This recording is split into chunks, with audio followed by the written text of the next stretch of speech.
Welcome to the Asheville View. I'm your host, Aisha Adams, and today we are discussing vaccine hesitancy as it relates to COVID-19. And I have with me two very special doctors, Dr. Baker and Dr. Wohl, and they're going to be talking to us a little bit about the vaccine and clearing up any myths or misconceptions that we might have. Hey, Dr. Baker, Dr. Wohl. Good morning.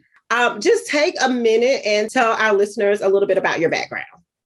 Sure. So I'll start. So I am a public health researcher and practitioner. I teach at Elon University. But prior to public health, I was actually working as a physical therapist in a lot of different clinical sites in the Washington, D.C. area. And so as I got frustrated, with working with patients and realizing all of the different ways that their health is impacted, I wanted to learn more about factors outside of individuals that actually influence their health outcomes. And so that led me into the world of public health. And now I do a lot of health equity research, community-based participatory research, as well as looking at ways to partner with community-driven solutions so that we can, empower folks to do the work that they know that needs to happen in their own communities. Thank you, Dr. Baker. I'm David Wohl. I am at the University of North Carolina in Chapel Hill. I'm a medical doctor and I specialize in infectious diseases and currently have been working to serve as director of our vaccine clinics, our drive-through testing operation, and work on the inpatient ward as well. Before all this, I was really focused on HIV and bringing therapies and clinical research to all sorts of communities and spending a lot of time on making sure that there was equitable access to both therapy and innovations. Worked for a long time looking at the overlap between incarceration and mass incarceration and the HIV epidemic. So some of that, of course, all feeds into what we'll be talking about today. Wow, we'll have to have you back just for a special conversation on HIV. And the inequities that we face. Would love to have you back to talk more about that. So I just want to start with just like a baseline. Now we are unmasked, most of us. I'm trying to remember to keep my mask on, even though we're unmasked. Where are we really with COVID-19? Are we still in a pandemic? What's really going on? Well, I could tackle that first. We are definitely in a pandemic. And we know that because, first of all, we think really locally, and that makes a lot of sense. We care about our families, our friends, our community, and then our state, and then our country. But this is a global pandemic. That's the pan in pandemic. And so there's a lot of people who are getting really sick and people who are dying all over the world. And so that's a tragedy. And those are our brothers and sisters. And not only that, but what happens across the world, as we found out with this pandemic, affects us. This all started from a medium-sized city in China, and it is spread across the planet. So it matters a lot what happens in other places. So we have maybe 500 people a day dying, an airliner full of amount of people dying every day in the United States, which is much lower than before. And we still have people in the hospital and people getting sick. And so I think we really are still in the midst. And as we'll talk about, I'm a little worried this is the calm before the storm, because there are some variants out there that are catchier and probably more dangerous. And there's a lot of people still vulnerable to that. Dr. Baker, with your lens, where are Black people? Where are we in the midst of this pandemic? How do we sit? Yeah, so, when we first started collecting data on vaccines, we were grateful that the state of North Carolina in particular was collecting so much good information about race, ethnicity. But one of the things that I said was we also need to be collecting information about socioeconomic status, because as I was having conversations in my friendship groups and across communities that I work with, I started to notice that most of the Black and African-American people that I saw who were very excited about the vaccine and interested in getting vaccinated also had a certain level of education, a certain level of income, a certain level kind of a social progress. And I knew that that was going to become an issue. So more recently, as people have added that item to the data collection process, we are seeing that there are also socioeconomic differences across the racial and ethnic groups. So I'm very concerned about that piece of the puzzle when it comes to where Black and African American communities are with vaccination rates. The other thing that we hear about, so I'm the academic co-lead for the African American Black Community Response Team.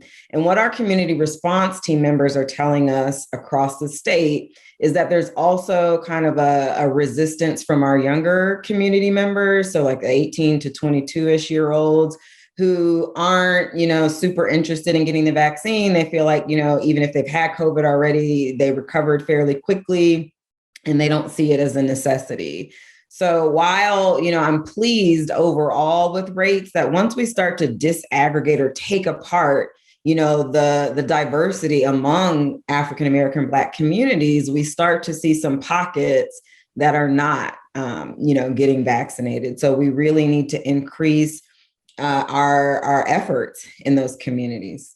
Dr. Baker, what would you say to those when we look at that and we start to look at the data and we look at those pockets as a Black woman, as a Black doctor? What would you say to that particular population about the vaccine? Why should we trust this vaccine? Why should we take this vaccine? So there's several things I would say. And first, I should also say that, my family is a very diverse family. And I'm excited that the majority of my aunts and uncles and my grandmother, who's 96, all got vaccinated when it was available to them, and so the vaccines are safe. And I'm sure Dr. Wohl can weigh in kind of on the science behind that. But what I would also say is that, these vaccines and the technology that was used to create them had already been in the works. I know for some people, it felt like a rush to vaccination dissemination or giving out vaccines in communities. And the labs have been doing the work already around coronaviruses more broadly. The other thing that I would say is that, our whole world, as Dr. Wohl mentioned, this is a global pandemic. So our whole world got behind the science and laboratory work that needed to happen to produce these vaccines. A lot of labs who might be limited because they don't have the money to continue to do research studies, or they don't have the access to information about the sequencing of the virus and things of that nature. Those types of barriers were really lessened in this process of vaccine creation. So people had the money, the resources, the intellectual information that they needed to be able to produce them. And so they are safe, they are effective. And so my message would be that I understand why people might be concerned about it, but I encourage you to reach out to people who you trust, who have accurate information, and ask those difficult questions, get those answers, and then make the best decision for you and your communities. I will say that we are, when it comes to the African American Black community in particular, we have to be careful here because we already have, the impacts of other types of health issues due to our experiences of systemic and structural racism and the ways that stress gets under our skin to make us more likely to experience things like cardiovascular disease and cancer and things of that nature. So when you add, COVID-19 on top of some of these chronic diseases and illnesses that are perverse in our community, when you add COVID-19 to the disproportionate mass incarceration of Black and Brown communities, it just makes things that much more dire for us. And so I would say, ask the questions, get the information. I'll leave my contact information with you if people want to reach out and ask questions, because I think questions are valid. They should be answered accurately without judgment. And then we want to know what else do you need from us to support you in making this decision. Awesome. Dr. Wohl, there's the vaccines are safe and effective. What does that mean? How safe are they? What do you mean by safe? How effective are they? Will we need boosters? And what's a booster?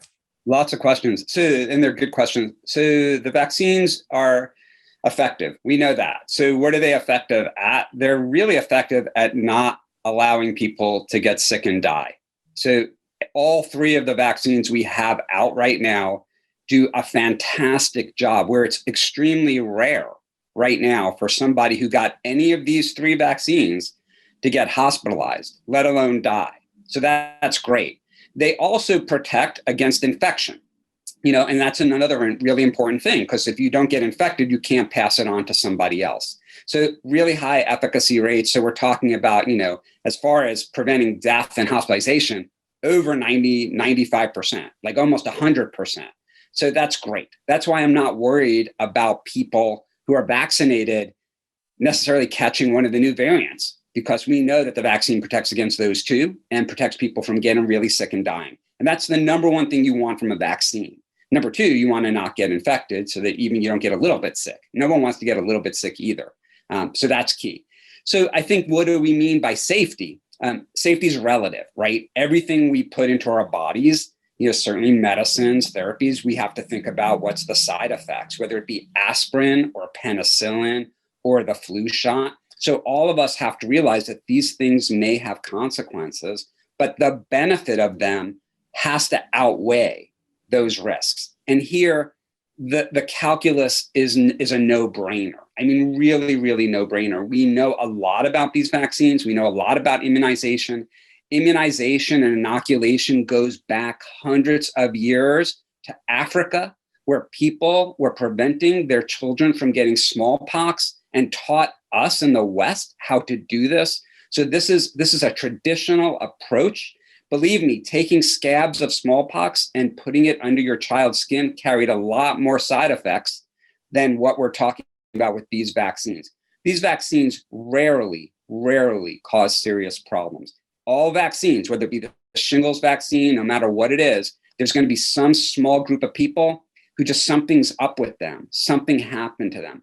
But millions, hundreds of millions of people have gotten these vaccines, and amazingly, better than I think we could have expected, amazing, safety profile. So they work, they're safe. Many of us have gotten vaccinated. My kids have gotten vaccinated. And the side effects from COVID, they're not good. Yeah, so there's been talk that we might have to get a third shot. And I want to know, what's a booster? Will we need one? What are your thoughts on that? Yeah, so I think, people complain, or they're worried that, the research has been rushed and was, not done rigorously. Let me tell you, I am one of they. I am a COVID vaccine researcher. And I can tell you, there was no room, smoky room where we all, conspired. Let's make up data. Let's cut corners. It's somewhat actually frustrating, because instead of rushing and cutting corners, it was responding in an unprecedented way. As Dr. Baker mentioned, people got together from all over the world to respond to this. So it's almost like, firefighters. Would you complain that firefighters got to the fire too early, and maybe they were rushed in when they were putting out the fire, and maybe they didn't use the right amount of water, or maybe there would be less damage if they had done it differently? We're second guessing this response. 40,000 people were enrolled in each of the studies for these. That didn't happen overnight, but everything was put in place. And you can't fudge the data. There's too many people involved. You couldn't get away with it. It was done extremely rigorously, but heroically, by people getting together of all shapes and colors and nationalities. And really, it's a heroic effort, and we shouldn't second guess that. You can't rush a good clinical trial. There's just no way. It's like rushing Thanksgiving dinner. You can't get away with it. You're going to know it, right? So we do know from the very good data we've collected, over time, antibodies can start to drop. Now, if we were still dealing with the variants that we had a year ago, probably that wouldn't be a problem for well over a year. But the newer variants that are around, they're a little tougher. And our antibodies that we're making from these vaccines, they cover them, but they weren't designed to cover some of these new variants. And it really takes higher levels of antibodies to be effective against them. So we probably will need boosters to help protect us against the variants. Why do we have variants? Because not everyone's vaccinated. If you had everyone vaccinated, we would not have variants, because the virus wouldn't be able to mutate as it passes from person to person. So as we get more people in the US and across the world vaccinated, we should have a real drop in these variants and less of a threat from them. And it feels like, to me, we've seen boosters in other vaccines before. Like that's not a new thing. It's typical that, after a few years, you have to get a booster from different vaccines as well, right? That's right. So there's a spectrum, because there's some things you take and you hardly ever need to get it again, another vaccine, because your body just really remembers how to fight that pathogen really well. There's others like the flu where we get it every year because the virus changes, right? And there's things like tetanus where every 10 years you get it because the immunity wanes. So this is more like probably the immunity sticks around for over a year, but we're going to need to catch up with these variants that are coming along and keep our levels high because we still are in the middle of a pandemic. So, Dr. Baker, you've been in the community. I feel like the work that you've done to be an organizer in the community, a voice in the community, a connector in the community. So I know you've had a lot of private conversations about COVID-19. I know you had a lot of private conversations about the vaccine itself.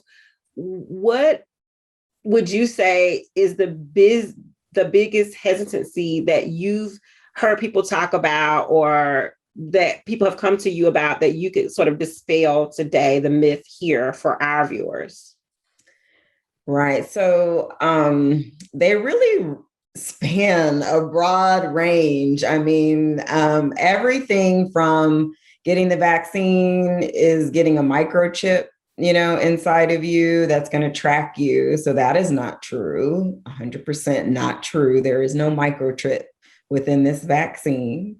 I've heard that, the people's resistance is due to beliefs around, the historic nature of Tuskegee in that study. And, I have the great fortune of having been mentored by Dr. Bill Jenkins, who was actually one of the whistleblowers that found out that the study was happening, even though people didn't realize it was still going on back in 1972. And his widow has done a series of informational webinars that have stated that Dr. Bill Jenkins would recommend that people get vaccinated, that they definitely should ask the questions, but that this is not Tuskegee, and that some of the principles and things that he learned through working directly with the families who were impacted and affected by Tuskegee, he ran that program for the CDC, is that this is not the Tuskegee issue. So while that issue certainly created justified mistrust of our institutions, that it's not the same thing. And so that is another thing that I hear. I hear a lot of, it's just not that bad, particularly from the youth, that the symptoms and the side effects, you kind of get over it quickly and it's just not that bad. And so I would say to them that it may not feel just that bad in this moment, but we are connected to our larger community. So it may not feel bad for you, but your exposure could affect and impact other people in your communities. And so it's not just kind of a decision at the individual level, but it's also a larger community decision level. And also to Dr. Wohl's point that there are variants, and we don't know all of the details about how the variants will act in younger populations. And so it really is important to go ahead and get vaccinated. Thank you so much for spending time with me today to talk to our community about COVID-19 and the hesitancy around vaccines. It was so great to catch up with you all. I want you to have a fantastic day, and you're watching the Asheville View. See you next time. Thank you.